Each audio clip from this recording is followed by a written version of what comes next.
제로. 2025년 상반기 전 세계에서 배를 가장 많이 만든다는 조선대국, 중국이 따낸 LNG 운반선 수주 실적입니다. 잘못 들으신 게 아닙니다. 정확히 0척입니다. 그렇다면 같은 기간 전 세계 선주들이 발주한 LNG선 28척은 모두 어디로 갔을까요? 놀랍게도 28척 전부 대한민국 조선소들이 싹쓸이했습니다. 단 한 척의 예외도 없이 말이죠. 불과 3-4년 전만 해도 뉴스에서는 우려 섞인 목소리가 가득했습니다.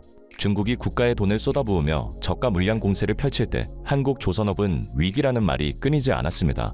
실제로 당시 통계 지표만 보면 중국은 압도적인 세계 1위였고 한국의 조선소는 잊혀지는 것처럼 보였습니다. 하지만 2025년 지금 판이 완전히 뒤집혔습니다. 가장 비싸고 가장 만들기 까다로우며 미래 에너지 시장에서 가장 중요한 데인 LNG선, 이 시장에서 전 세계 선주들이 믿고 맡길 수 있는 나라는 사실상 한국밖에 남지 않았습니다. 중국이 흉내는 낼 수 있어도 시장의 냉정한 선택은 100% 한국을 향하고 있습니다. 세계 1위라던 중국의 수천 개 조선소들은 이감이 없어서 빚더미에 앉은 채 줄폐업의 공포에 떨고 있는 반면 한국 조선소들은 향후 4년치 일감이 이미 꽉 차서 이제는 돈 되는 배가 아니면 주문을 받지 않겠다는 배짱 영업을 하는 이른바 슈퍼을의 위치에 올라섰습니다. 도대체 그 짧은 시간 동안 바다 위에서는 무슨 일이 벌어졌던 걸까요? 한국이 운이 좋았던 걸까요? 아닙니다. 이것은 철저한 전략과 구조적인 변화의 결과입니다.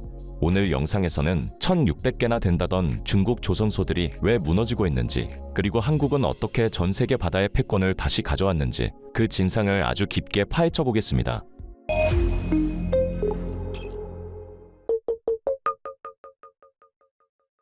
주식, 암호화폐, ETF까지 원픽 리포트. 먼저 우리는 적을 알아야 합니다. 중국이 어떻게 그토록 짧은 시간에 세계 1위 타이틀을 거머쥐었는지 그 성장 배경부터 짚어보겠습니다. 지난 10여 년간 중국 조선업의 성장 공식은 한마디로 국가 주도의 무제한 물량 공세였습니다. 2000년대 중반 중국 정부는 조선업을 국가 전략 산업으로 지정했습니다. 목표는 단 하나, 한국과 일본을 제치고 세계 1위 생산국이 된다는 것이었습니다. 이를 위해 중국 정부는 천문학적인 자금을 쏟아부었습니다. 전국의 작은 조선소들을 통폐합해 덩치를 키우고 국영은행을 통해 무제한에 가까운 대출을 지원했습니다. 돈은 정부가 될 테니 너희는 무조건 많이 만들라는 식이었죠. 이 무식하지만 강력한 전략은 2010년을 기점으로 효과를 발휘하기 시작했습니다. 이때부터 중국은 선박 생산량에서 한국을 앞질렀습니다. 배를 다 만든 완공량, 새로 주문받은 신규 수주량, 앞으로 만들 남은 일감인 수주 잔량까지 조선업의 성적표라 불리는 3대 지표를 모두 싹쓸이하며 세계 1위를 찍었습니다. 그리고 무려 15년 연속 1위라는 기록을 세우게 됩니다. 2024년 기준으로도 전 세계 컨테이너선 시장에서 중국의 점유율은 81%에 달했습니다. 바다에 떠다니는 컨테이너선 10척 중 8척은 중국산이라는 이야기입니다. 수치상으로만 보면 중국이 전 세계 바다를 완전히 지배한 것처럼 보였습니다. 하지만 여러분, 이 화려한 숫자의 이면을 들여다봐야 합니다. 바로 정부의 돈으로 억지로 키운 그 비대한 덩치가 지금 중국 조선업의 목을 조르는 가장 치명적인 약점이 되어버렸습니다. 덩치만 불리면 승리할 줄 알았던 그들의 오판은 시장의 흐름이 바뀌자마자 감당할 수 없는 빚더미가 되어 돌아왔습니다. 영원할 것 같았던 중국의 독주는 2025년 들어 급격히 무너져 내리기 시작했습니다. 전 세계적인 경기 침체와 물동량 감소로 배를 주문하는 전체 발주량이 전년 대비 절반 수준으로 뚝 떨어지면서 불황이 닥친 것입니다. 전체 시장의 파이가 줄어들자 중국의 거품이 꺼지기 시작했습니다. 중국의 수주 점유율은 기존 74%에서 58%로 순식간에 곤두박질 쳤습니다. 하지만 진짜 문제는 단순한 점유율 하락이 아닙니다. 중국 내부에 있는 개별 조선소들의 생존 문제입니다. 현재 중국에 등록된 조선소가 몇 개나 되는지 아십니까? 무려 1600개입니다. 그런데 최근 현지 분석에 따르면 이 중 약 3분의 1, 즉 수백 개의 조선소가 당장 문을 닫아야 할 위험에 처해 있습니다. 세계 1위 국가라면서 왜 이렇게 맥없이 무너지는 걸까요? 여기에는 중국 조선업이 가진 태생적인 한계가 숨어 있습니다. 가장 큰 원인은 그들이 기술이 아닌 쉬운 배만 만들었다는 점입니다. 중국 정부가 조선소들을 평가하는 기준은 기술 완성도가 아니라 공장 가동률이었습니다. 도크를 놀리지 않고 계속 배를 찍어내는 게 중요했죠. 그러다 보니 만들기 까다롭고 연구개발이 필요한 배보다는 기술 장벽이 낮은 벌크선이나 컨테이너선 위주로만 수주를 받았습니다. 소위 박리담의 전략으로 싼 배만 잔뜩 만든 겁니다. 게다가 시장에서는 중국 배는 싼 게 비지떡이라는 인식이 완전히 굳어졌습니다. 중국 배는 보통 한국 배보다 가격이 10%에서 20% 정도 쌉니다. 처음엔 선주들도 비용을 아끼려고 중국 배를 샀습니다. 그런데 막상 배를 운항해보니 문제가 터집니다. 설계 능력이 부족해서 연비가 나쁩니다. 배는 20년 이상 쓰는데 기름값이 더 들어가면 싼 가격에 산 의미가 없어집니다. 게다가 용접 불량으로 고장이 잦아 수리비가 더 나옵니다. 선주들 사이에서 중국 배 샀다가 운영비로 돈 다 까먹는다는 소문이 파다하게 퍼지면서 재구매율이 급격히 떨어졌습니다. 더 심각한 것은 지방 정부가 만든 좀비 조선소 문제입니다. 1600개 조선소 중 국제 경쟁력을 갖춘 곳은 100곳도 안 됩니다. 나머지는 기술도 자본도 없는 영세 업체들입니다. 그런데도 망하지 않았던 이유는 지방 정부가 실업률 증가를 막기 위해 계속해서 억지로 돈을 빌려줬기 때문입니다. 이익을 내지 못하고 대출로만 연명하는 기업, 이게 바로 좀비 기업입니다.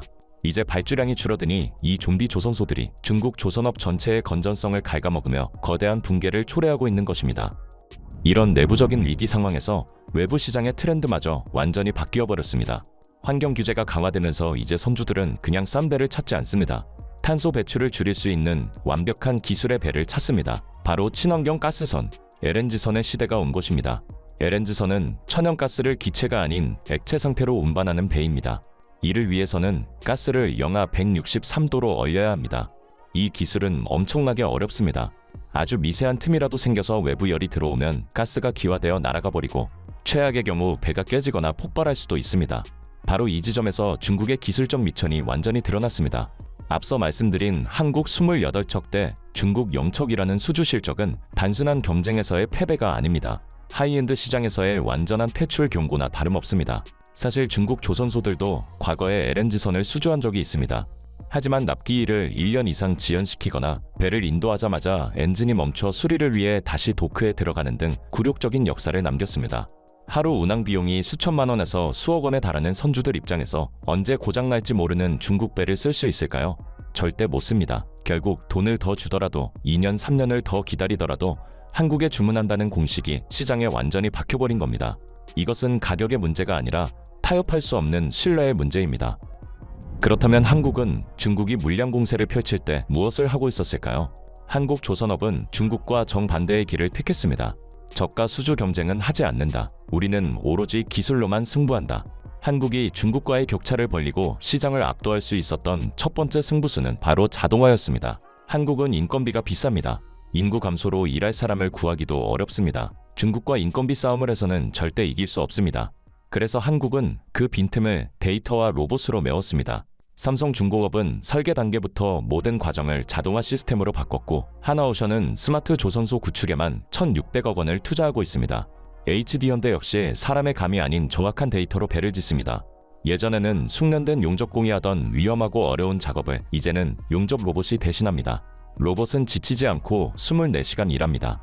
건조 속도는 빨라지고 불량률은 사실상 제로가 됩니다. 하지만 아무리 로봇이 좋아도 그 로봇이 조립할 부품이 없다면 소용이 없겠죠.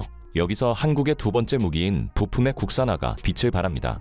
배를 만드는 데 필요한 엔진, 보일러 같은 핵심 부품을 외국에서 사다 쓰면 불안 요소가 너무 많습니다. 운송 중에 사고가 날 수도 있고 납기가 늦어질 수도 있습니다.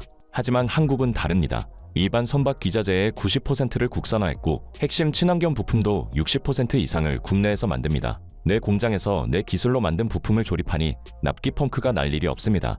선주와의 약속을 칼같이 지킬 수 있는 거죠. 핵심 부품을 수입에 의존하는 중국은 절대 흉내낼 수 없는 신뢰의 영역입니다. 그리고 이 모든 첨단 시스템의 활용 점정은 바로 돈을 주고도 살 수 없는 압도적 노하우입니다. 한국은 1970년대부터 50년 넘게 배를 만들어 왔습니다. 설계 도면에는 나오지 않는 현장에서 수만 번 망치질을 해본 사람만이 아는 감각과 노하우가 있습니다. 예를 들어 습도가 높은 날 용접을 어떻게 해야 하는지, 철판의 미세한 휘어짐을 어떻게 잡아야 하는지는 책으로 배울 수 없습니다.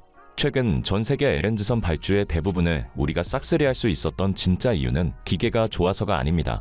바로 한국 기술자들의 손끝에 있는 이 경험의 차이가 명품을 만들었기 때문입니다. 그런데 여기에 한국 조선업의 날개를 달아줄 아주 강력한 한 방이 더 터졌습니다. 바로 세계 최강 대국 미국입니다. 지금 미국은 제조업을 부활시키기 위해 마스가 정책을 추진하고 있습니다. 특히 중국 해군력이 급팽창하면서 미국도 조선업을 다시 살려야 하는 절박한 상황이 되었습니다. 하지만 미국의 조선업은 이미 붕괴된 지 오래입니다. 배를 만들 도크도 부족하고 기술자도 없습니다. 그래서 미국은 파트너가 절실했습니다. 그 파트너로 미국이 누구의 손을 잡았을까요?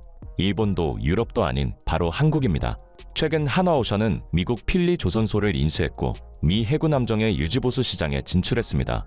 HD현대와 삼성중공업도 미국 조선소들과 협력을 확대하고 있습니다. 이게 무슨 의미일까요? 미국은 한국의 빠른 건조 속도와 높은 기술력이 필요하고 한국은 미국의 거대한 안보 시장과 법적 보호가 필요한 상황이 맞아떨어진 겁니다. 이 협력은 단순히 배 몇 척을 더 파는 차원의 문제가 아닙니다. 한국 조선업이 미국의 안보 파트너가 되었다는 뜻입니다. 이제 한국의 배는 단순한 수출 상품이 아닙니다. 전 세계 바다의 안보 지형을 결정짓는 전략 자산이 된 겁니다. 오늘 내용을 정리해 보겠습니다. 중국 조선업은 여전히 덩치가 큽니다. 하지만 그 큰 덩치는 과거의 영광인 싼배를 대량으로 찍어낼 때나 통했습니다. 고도의 기술력과 친환경 성능이 요구되는 지금 시대에 기술력 없는 1600개의 난립한 조선소들은 오히려 중국 경제의 짐이 되고 있습니다. 반면 한국은 뼈를 깎는 체질 개선에 성공했습니다. 가격 경쟁이라는 진흙탕 싸움에서 빠져나와 아무도 넘볼 수 없는 기술 장벽을 높게 쌓았습니다. 28대 0이라는 압도적인 수주 스코어가 그 성공을 증명합니다. 이제 한국 조선소들은 향후 3, 4년치 일감이 꽉 차 있어 돈이 안 되는 주문은 받지 않는 슈퍼갑의 위치에서 시장을 호령하고 있습니다. 여기에 미국이라는 든든한 우군까지 얻어 이제는 누구도 흔들 수 없는 위치에 올라섰습니다. 하지만 방심은 금물입니다. 중국은 언제든 막대한 국가 자본을 쏟아부어 다시 추격을 시도할 테니까요. 여러분의 생각은 어떠신가요? 과연 한국 조선업이 지금의 이 초격차를 유지하며 앞으로 10년, 20년 계속 세계 1위를 지킬 수 있을까요? 아니면 중국이 다시 한번 물량과 자본으로 우리 턱밑까지 쫓아오게 될까요? 여러분의 다양한 의견을 자유롭게 댓글로 남겨주세요. 시청해주셔서 감사합니다.